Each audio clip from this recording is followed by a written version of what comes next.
So let's conduct a Monte Carlo simulation for this example here. So a condition of the company's loan is that you maintain an interest coverage ratio above 1.5.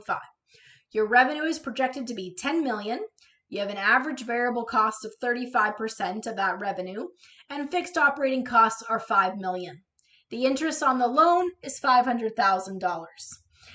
If there was no uncertainty, then your earnings before interest and taxes would be the 10 million times 1 minus the 35%, because you have that variable cost you have to reduce the 10 million by. And then we have to subtract the $5 million in operating costs. And so we would be left with 1.5 million in earnings before interest and taxes. The interest coverage ratio would be that 1.5 million that we have in earnings before interest and taxes divided by the 500,000 that we owe, that is the interest on the loan. So our interest coverage ratio here would be 3. Now our interest coverage ratio of 3 is above the required 1.5, so our company is sufficiently profitable to maintain the loan. But what if our revenue fluctuates, so it's really not 10 million? What if our costs change? What's the likelihood that our company would violate the loan agreement and no longer have an interest coverage ratio of 1.5%? What range of conditions can our company tolerate? So to do our Monte Carlo simulation, we would first look at what formula are we trying to optimize, and that's going to be the interest coverage ratio.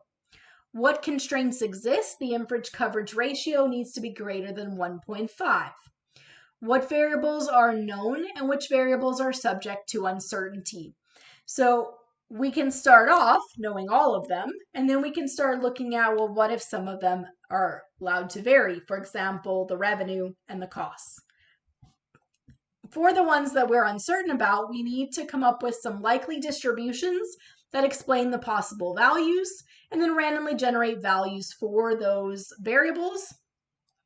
Use those values that we've randomly generated to calculate the formula, see if we meet the constraint, repeat this a lot, so loop through a bunch of times, and see what percentage of the time our formula is optimized and our constraints are met. So let's take a look at this. Let's start first by creating a function that will calculate the interest coverage ratio. So our variables here are revenue, the variable cost percentage, the fixed cost amount, and the amount that we have to pay in terms of interest. So our earnings before interest and taxes is revenue times 1 minus that variable cost percentage minus the fixed cost. And our interest coverage ratio is calculated. So notice I made this different. It's not ICR because ICR is the function. So ICR calc is going to be our formula here. Is that earnings before interest and taxes divided by the interest payment, and it's going to return the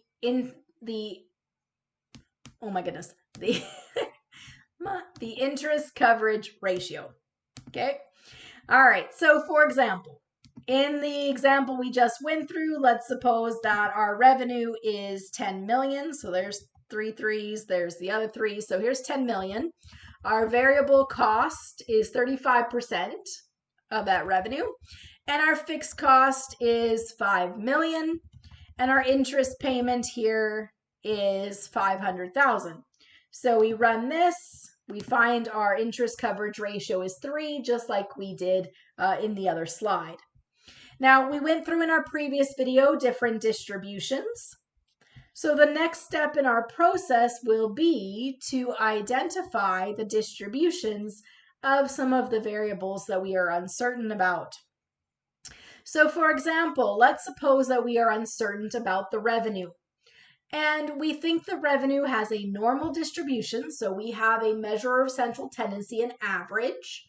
And we can then figure out approximately what the standard deviation is for that revenue. Because again, if you don't know the standard deviation, take maximum minus minimum. So you find the range, divide by 6, that gives you the standard deviation. So assume based on our exploration that the average here is what is that? Is that our 10 million? Yeah. So average is 10 million. And then let's assume the standard deviation here, how much it changes, that's a million there. So we could generate, and notice there, I didn't put a number for that last one. If you don't put in 3 numbers, it assumes the third number is 1. So it is randomly generating one value. So let's randomly generate some revenue. And when we do this, we get it's 9,669,535. If I do it again, I get a different number. It's going to congregate right around that 10 million, although the further away we get, it's possible, but less and less likely. So we could keep randomly generating different numbers. So now we've generated one more than 10 million. Perhaps there is variability in the variable cost. We would have to decide what type of distribution was appropriate.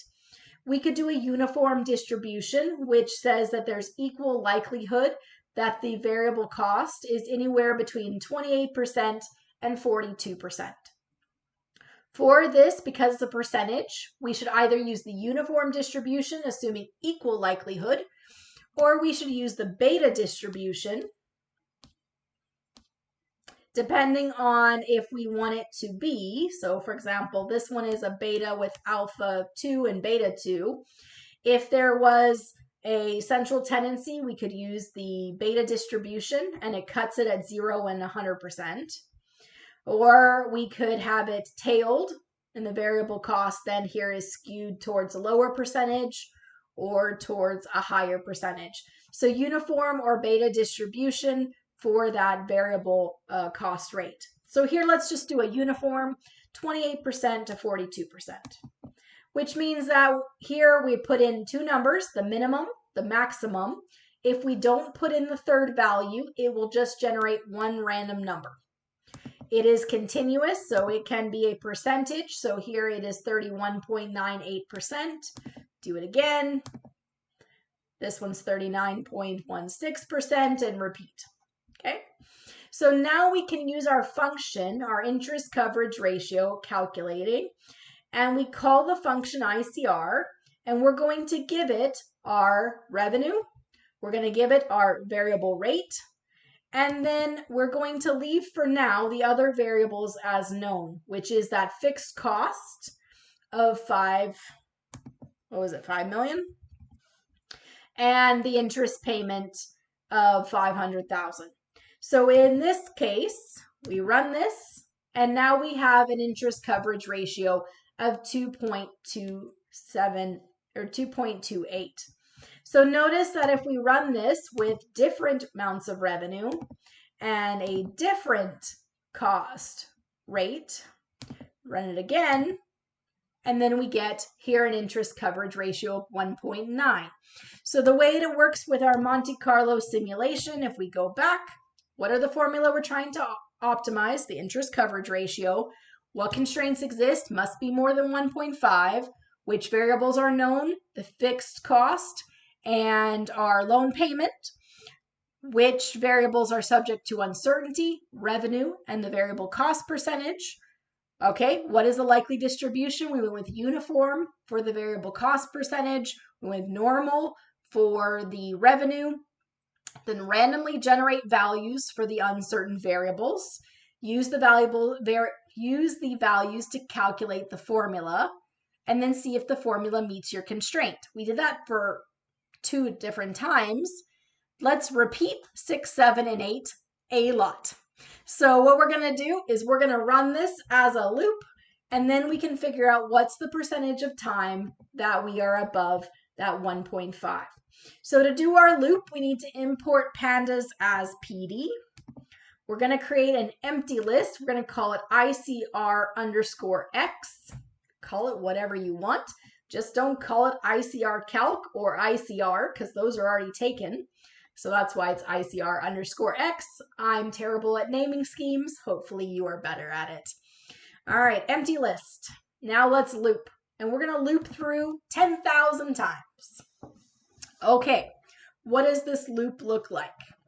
We are going to loop through 10,000 times, we are going to each time randomly generate a revenue where the average is 10 million and the standard deviation is 1 million. We're going to randomly generate a variable cost based on the uniform distribution where the minimum is 28% and the maximum is 42%.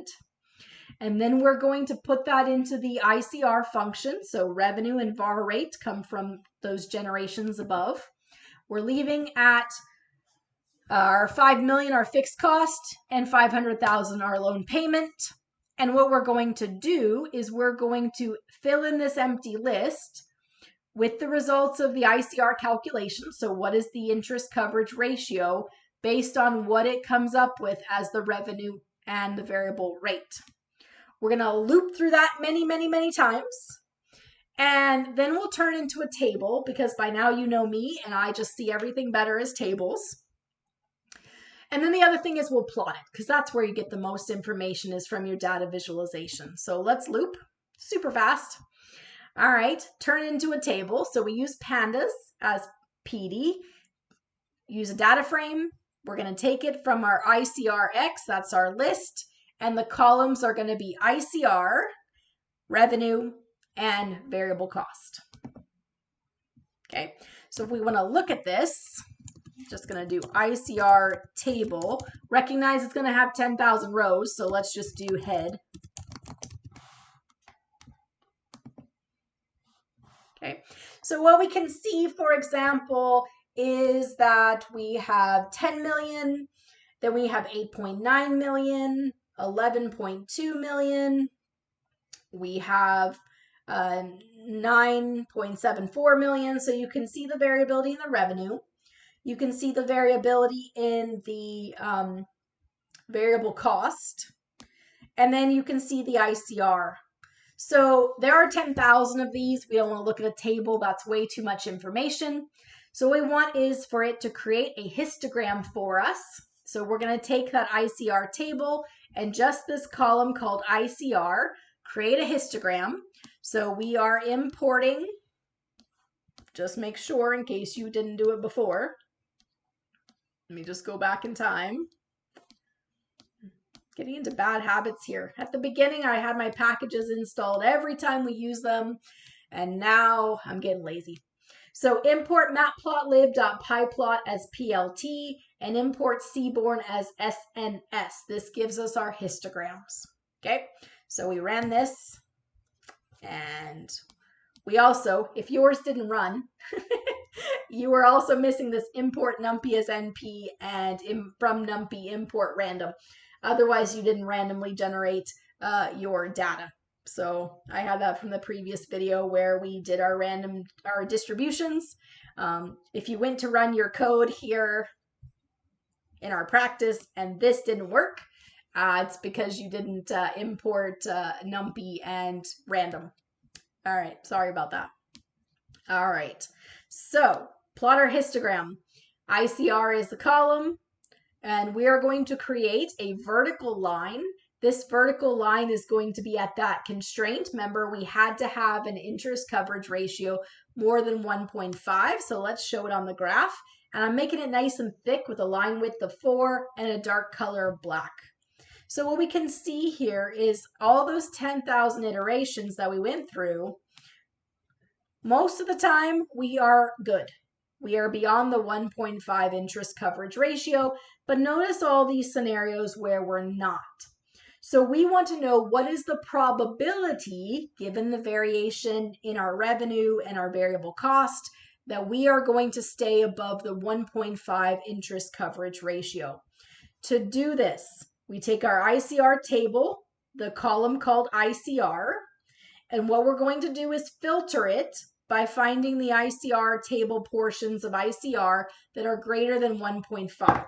So this section of this formula here is a filter of this variable ICR so that it's only showing the 1.5, and then it counts the number of times it's greater than 1.5. And then we divide that by the 10,000 simulations that we did. So what this is telling us is that this part over here to the left of the black line, That's the times we were not greater than 1.5. So to the right of it, we're to the right of that line 83% of the time. If you switch this to be less than, it would give you the other percent, which of course we know is 100% minus 83, gives you that percentage. Okay, so you can find that, or you can switch it here. We could go the other direction. So this area here to the left, 17% of the time, we are not above that interest coverage ratio. Okay. Without the black line. So this is showing our interest coverage ratio. If you want to see the variability of the variables that we randomly generated, this is a graph here of the revenue. So you can see our revenue here and that distribution there. It says 1, but it also says times 10 to the 7th. So here it's centered on that 10 million. We could look at the distribution of our variable percentage. It should be uniform. So we could call that piece as well and show that distribution. And you can see that is that uniform data. Okay, so we use our Monte Carlo simulation to see what percentage of the time that our formula was optimized and constrained. We can perform a sensitivity analysis by changing some of the assumptions. Perhaps we need to change the variability or the distribution, the range in which variables can change, or maybe there's more variables that are unknown, and see how sensitive we are to that. So in this case, we need an interest coverage ratio that was more than 1.5, and we can see that was at 17% of the time we would not meet that. So then it comes back to the organization and decisions. Are we comfortable with that level of risk? If we're not comfortable with that level of risk, we need to make changes so that the variable cost doesn't fluctuate as much. The revenue doesn't fluctuate as much. Maybe we can get the fixed cost down to give us a little bit more of a buffer. What changes can we make so that we are less at risk? Because right now it's 17% probability that we would not meet the required interest coverage ratio. Okay, so we can see how we can use Monte Carlo simulations to help make suggestions, what we should do, so we use it in prescriptive analytics.